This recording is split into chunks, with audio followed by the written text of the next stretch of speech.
Primero de todo, me gustaría hablar sobre qué es el cáncer, qué son los ganglios, lo que nosotros llamamos muchas veces en consulta las adenopatías. Los oncólogos tenemos un sistema para clasificar el estadiaje de los tumores que varía en ciertos aspectos con respecto a cada tipo de tumor, pero que tiene 3 elementos principales. ¿Cuáles son las pruebas normalmente que pedimos o cómo inicia todo este proceso en el que a una persona pues, le dicen que tiene cáncer? La biopsia es esencial. O sea, realmente a día de hoy nosotros sin una biopsia no podemos tratar. Lo que más uno puede hacer para prevenir el cáncer es implementar unos hábitos de vida saludables. Bienvenidos a la primera línea del cáncer. Soy Pablo Palau, oncólogo médico en el Hospital General, y vamos a hablar en este podcast sobre el cáncer y un montón de aspectos en relación con la enfermedad. Contamos para ello hoy con la doctora Candela Ferriol, oncóloga médica en el Hospital General. Muchas gracias por invitarme, Pablo. Muchas gracias a ti por venir. Primero de todo, me gustaría hablar sobre qué es el cáncer. Vale. Bueno, voy a intentar explicar de una forma sencilla un proceso que realmente es muy complejo, ¿vale? Entonces, el cáncer se origina cuando hay un grupo de células de nuestros órganos o de nuestros tejidos que empiezan a dividirse de forma descontrolada. Y esto se produce por una serie de cambios genéticos a lo largo del ciclo celular, que es el proceso que controla la división normal de las células. Vale. ¿Es lo mismo un cáncer, un tumor benigno que uno maligno? Se parecen en que al final son grupos de células que se dividen de forma rápida, pero se diferencian en que los tumores benignos generalmente el resto de órganos o de tejidos que tienen alrededor no los suelen infiltrar, es decir, no entran dentro de ellos, sino que pueden desplazarlos. Además, los tumores benignos, la característica principal es que no tienen la capacidad de generar metástasis, es decir, de viajar por el cuerpo e instalarse en sitios diferentes al que se han originado. Otra cosa que genera mucha duda es el origen del tumor. Si el tumor aparece en el pulmón, si es de la sangre, ¿qué diferencias hay entre ellos? El tumor al final tiene el nombre del cual se ha originado, es decir, ya sea en un órgano sólido, como por ejemplo el pulmón, o sea en un órgano líquido como es la sangre, al final este tipo de células se reproducen y el tumor que dan lugar a, pues si es un tumor hematológico es porque se ha originado desde las células de la sangre o de los órganos linfáticos. Si es un tumor sólido de pulmón es porque inicialmente se ha originado a partir de las células normales que están en el pulmón. Ahora que tenemos el origen claro, muchas veces nos preguntan, y una de las cosas que más duda genera es ¿qué son las metástasis? Bien, las metástasis son cuando las células tumorales, aparte de tener estos mecanismos que al final son suyos propios de supervivencia, lo que quieren hacer estas células tumorales es crecer y reproducirse en cuantos más sitios mejor. Entonces, aparte de esa capacidad de división ilimitada, tienen otra capacidad que es la de infiltrar o invadir el sistema de circulación sanguíneo o linfático, viajar a través de él y llegar a otros órganos diferentes, otros órganos a distancia, e instalarse en ellos para producir nuevos tumores en esos órganos. Y estos segundos tumores que se han originado de otro tumor primario, que no están en ese sitio, sino que están más lejos, es lo que conocemos como metástasis. Entonces, una persona que tiene un tumor, por ejemplo, digamos, de colon y que tiene metástasis en el hígado, el origen del tumor es en el colon, no es que tenga un tumor en el colon y otro en el hígado, sino que es el propio tumor del colon el que se ha diseminado. Eso es. Eso es porque las células inicialmente empezaron a reproducirse en el colon, tuvieron la capacidad de viajar a través del sistema sanguíneo linfático hasta el hígado y en el hígado se asentaron y continuaron reproduciéndose. Probablemente si cogiéramos una biopsia de esta zona, de esta metástasis del hígado, lo que veríamos al microscopio es que estas células se parecen más a las células que hay de forma natural en el colon y no a las que están en el hígado. Vale. Aparte del concepto de metástasis, muchas veces genera confusión el tema de qué son los ganglios, lo que nosotros llamamos muchas veces en consulta las adenopatías. ¿Podrías explicarnos un poco en qué consiste? Vale, a ver, los ganglios no tienen por qué ser generalmente malos, es decir, o sea, siempre malos. Nosotros tenemos ganglios linfáticos a lo largo de todo nuestro cuerpo que su función principal es el de albergar a las células del sistema inmune. Entonces podemos tener una infección y en estos órganos estas células inmunes empiezan a activarse y a trabajar y puede dar una inflamación de unos ganglios. Otra cosa bien diferente es cuando las células de este tumor alcanzan este ganglio y empiezan a reproducirse ahí. Eso es lo que conocemos realmente como adenopatía. Es decir, Entonces, no es lo mismo una metástasis que una adenopatía. no, generalmente cuando este ganglio, esta adenopatía, está cercana al tumor primario, es decir, a donde se originó el tumor, decimos que es una adenopatía, pero sí que es cierto que las adenopatías o los ganglios infiltrados por tumor, cuando están muy a distancia en el cuerpo del propio tumor, pueden considerarse una metástasis también. Depende un poco de la cercanía, la cercanía a la que estén del tumor primario. Vale. La presencia o no de, aparte del tumor primario, de la inicial, de metástasis y adenopatías, muchas veces nos condiciona o afecta al estadio de la enfermedad. Me gustaría que nos contaras un poco cómo se clasifica y en qué cambia un poco cómo tratamos, incluso el pronóstico de la enfermedad en función de la presencia de metástasis o de ganglios o adenopatías, como hemos dicho. Los oncólogos tenemos un sistema para clasificar el estadiaje de los tumores, que sí que es verdad que varía en ciertos aspectos con respecto a cada tipo de tumor, pero que tiene 3 elementos principales que son comunes a todos los tipos tumorales, ¿no? El primero es el tamaño del tumor primario. El segundo es las adenopatías que estén presentes o no, en qué número y en qué localizaciones. Y el tercer componente de esa clasificación es la presencia o no de metástasis, cuántas son, a cuántos órganos diferentes afectan. En función de estos 3 factores, pues se clasifica lo que es el estadiaje de la enfermedad.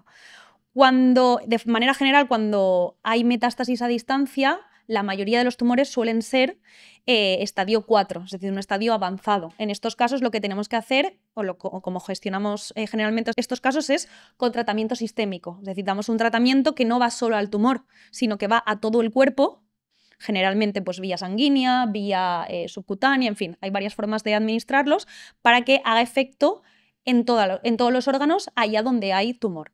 Sin embargo, cuando el tumor está localizado en un órgano o en ese órgano y en los ganglios o estructuras que adyacentes al órgano principal, ahí es cuando podemos plantearnos tratamientos locales, que a veces son cirugía, a veces es una combinación de cirugía con radioterapia, es decir, son tratamientos que van más dirigidos a ese tumor y a esas estructuras cercanas al tumor que están afectadas. Vale, o sea que no todos los pacientes van a recibir el mismo tratamiento, dependiendo del tipo de tumor y del estadio en el que esté. Llevarán un tratamiento a veces localizado, a veces a nivel más general. O una combinación entre ambos. O una combinación entre todos. Muy bien. Me gustaría un poco ahora centrarnos en el tema del diagnóstico, en el tema de cuáles son las pruebas normalmente que pedimos o cómo inicia todo este proceso en el que a una persona pues, le dicen que tiene cáncer. Bueno, aquí tenemos 2 situaciones principales, ¿no? Tenemos las personas que nunca han tenido ningún tipo de sintomatología, pero que actualmente en nuestro sistema de salud tenemos programas de cribado para ciertos tipos de tumores, pues como pueden ser el cáncer de colon, como pueden ser el cáncer de próstata, el cáncer de mama o el cáncer de cérvix. A partir de cierta edad y ciertas características de la población, pues se van haciendo cribados poblacionales para todo ese grupo de personas, independientemente de que tengan o no síntomas. Y esto nos ayuda a que muchas veces nos facilitan hacer un diagnóstico más rápido. Otra situación es que, ya bien sea por otro tipo de tumor o porque sea otra persona que no está dentro de ese grupo de cribado, la persona presente algún tipo de sintomatología, algún tipo de clínica, algún tipo de dato de alarma que nos haga sospechar y a partir de ahí pues empecemos pues, toda la batería de pruebas que solemos hacer hasta llegar a un diagnóstico. Normalmente, ¿cuáles son algunas de las pruebas que pedimos cuando tenemos sospecha de cáncer? Esto va un poco en función de, al final, lo que te cuenta la persona. Es decir, lo más importante es preguntarle bien al paciente, historiar bien sus antecedentes, los antecedentes de su familia y en función de lo que te vaya contando, ir dirigiendo un poco esas pruebas, ¿no? Pero, por ejemplo, una prueba muy básica puede ser una radiografía de tórax. Una radiografía de tórax es cierto que muchas veces nos sirve para ver si a nivel del pulmón hay algo, pero es cierto también que no es tan específica. Es decir, puede decirnos que ahí hay algo, pero a lo mejor luego necesitamos pruebas más sofisticadas, pues como un TAC o un PET-TAC o incluso una resonancia, para saber decir esa prueba básica, lo que nos ha dicho, pues saber caracterizarlo un poco mejor, ¿no? Una vez tenemos una prueba de imagen, como ha hecho tú, un TAC, un PET-TAC, una resonancia, que nos da la sospecha o nos dice que hay sospecha de cáncer, muchas veces entra en juego la importancia de la biopsia, que es para exactamente determinar qué tipo de tumor. Cuéntanos un poco sobre la importancia. A ver, la biopsia es esencial. O sea, realmente a día de hoy nosotros sin una biopsia no podemos tratar porque realmente necesitamos saber de qué estamos hablando exactamente. Es decir, ahora incluso tumores en la misma localización, es decir, un tumor en el pulmón, hay tantas características a nivel de cómo se ve esa muestra de pulmón al microscopio o qué análisis genético se pueden hacer sobre esa muestra, que van a determinar la subclasificación de ese tipo de tumor y con ello qué tipo de tratamiento va asociado a ese tumor. Ahora mismo la oncología es y aspira a ser lo más personalizada posible, entonces en este sentido la biopsia es esencial. Sin tener una biopsia no podemos tener una confirmación de ese diagnóstico, no podemos tener una clasificación de ese tipo de tumor y no podemos tener un tratamiento dirigido contra ese tipo de tumor. De hecho, ya no solo a veces nos pasa que al diagnóstico, sino que cuando vemos que la enfermedad avanza y aparece en otros lados, incluso volvemos a hacer biopsia para ver si el tumor es el mismo o ha tenido algunos cambios que nos ofrecen tratamientos incluso diferentes al inicial. Para cambiar un poco de ciclo dentro del podcast, me gustaría comentar los datos sobre el cáncer en España. La Sociedad Española de Oncología Médica ha hecho un reporte, el que ofreció el mes pasado, donde nos daba datos sobre la enfermedad. Ya sabemos que actualmente es la primera causa de muerte en España y que fue la causa de muerte de 116.000 personas, casi 116.000, en el año 2023. Y para el año 2025 se pronostica una incidencia, que es el número de personas que tienen la enfermedad o que contraen la enfermedad, de casi 300.000 casos. Los tumores más frecuentes diagnosticados son el de colon y recto, el de mama, el de pulmón, el de próstata y después el de vejiga. Estos datos además nos dicen que la incidencia ha aumentado, o sea que cada vez hay más gente en España que tiene cáncer y que además la supervivencia también se ha prolongado. ¿Esto por qué es? Bueno, pues primero lo que tenemos que pensar es que cada vez vivimos más, afortunadamente. Entonces, el cáncer es una patología muy asociada a la edad. Esa pérdida de control del ciclo celular que tienen las células muchas veces va asociada al envejecimiento. Entonces, eso por una parte. Por otra parte, también es que la realidad es que como cada vez tenemos mayores y mejores programas de screening, pues la cantidad de casos que diagnosticamos crece. Probablemente estos casos también estaban antes, pero lo que pasa es que no los sabíamos ver con antelación. Y luego otra parte, y muy importante, es que cada vez disponemos de mejores tratamientos que hacen que nuestros pacientes pues al final vivan más y se conviertan incluso en largos supervivientes. Y eso hace que al final el número de personas que existe con cáncer en España pues aumente. No podemos dejar de lado que también hay una parte de la incidencia, de la cantidad de personas que tienen cáncer, que ha aumentado por el tema de los factores de riesgo. Es verdad que hay muchos factores de riesgo, algunos que están más probados y algunos que menos, pero me gustaría que nos contaras un poco cuáles son para ti los más importantes y los que consideras que hay que tener en cuenta. Vale, yo creo que los factores de riesgo los conocemos todos. Es verdad que se ha hecho una muy buena labor en salud pública por hacer estas campañas de concienciación y de prevención, ¿vale? Pero son generalmente pues, el tabaco, el alcohol y los hábitos de vida sedentarios, el consumo de alimentos y de productos ultraprocesados, incluso la contaminación y la disminución de la actividad física con el obesidad y sobrepeso que esto puede acompañar. Vale. Otros factores también a lo mejor menos conocidos son las infecciones crónicas, que no son algunos tipos de infecciones crónicas y en general eso. También me gustaría incidir en una parte que también mucha gente nos pregunta en el día a día en consultas, que es el tema de la relación del cáncer con los genes. ¿Hasta qué punto tener antecedentes familiares de primos, tíos, hermanos que han tenido cáncer, puede influir o puede afectar a que tú también tengas. ¿Cuánto está probado y qué se sabe actualmente de la relación que existe entre los genes, la familia y el cáncer? A ver, en este ámbito es cierto que hay dos situaciones diferentes. Una cosa es que haya una agrupación familiar de diagnósticos de cáncer, es decir, que una familia tenga varios casos, y otra cosa es que esos casos cumplan una serie de criterios que nosotros tenemos para derivarlos a una unidad especial de consejo genético. En esas unidades lo que se hace es hacer un buen interrogatorio del árbol genealógico de la familia y pedir una serie de pruebas que lo que determinan es si en las células germinales, es decir, las células que se transmiten a la descendencia, existen una serie de mutaciones que nos hacen más proclives a desarrollar cualquier tipo de cáncer. Que Y nos estos son, predisponen, ¿no? exacto, entonces estos son los cánceres hereditarios. Los síndromes hereditarios asociados a enfermedades neoplásicas, que no es lo mismo que en una familia haya varios casos de cáncer. Hay varios casos de cáncer, sí, pero cumplen los criterios como para luego hacer un estudio más profundo en estos genes y ver si se transmiten o no a la descendencia.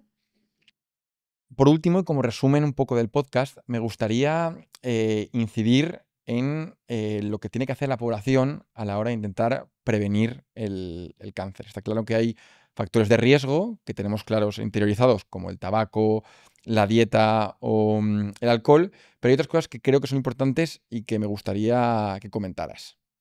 Bueno, yo creo que lo que más uno puede hacer para prevenir el cáncer es implementar unos hábitos de vida saludables. ¿Vale? Todos, gracias a la labor que se ha hecho en salud pública, conocemos bastante bien cuáles son estos factores de riesgo, aunque ya los explicaremos más en profundidad. Y lo principal es intentar incorporar estos hábitos saludables a nuestro día a día. ¿Vale? Lo segundo, yo diría que es acudir a las revisiones rutinarias, realizarse todos los programas de cribado que están disponibles y que tenemos la suerte de contar con ellos en nuestro sistema de salud. Seguir unas pautas sencillas de autoexploración, de conocerse a uno mismo y saber detectar cuando hay algo que no va bien, y en esos casos consultar con el médico de atención primaria, que al final siempre son el primer escalón en la conexión entre el paciente y el sistema sanitario.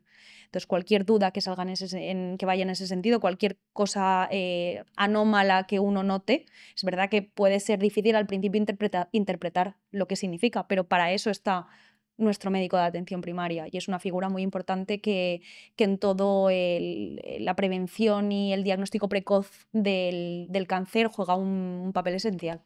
Que es uno de los que además es más capaz de distinguir entre qué síntoma igual es normal y qué síntoma Claro. no es tan normal. Entonces yo diría hábitos de vida saludables, realizar los programas de screening y ante cualquier sintomatología consultar con el médico de atención primaria. ¿Vale? Pues muchas gracias, Candela, por Muchas acompañarme en el podcast gracias de a hoy. ti. Hasta luego. Hasta luego.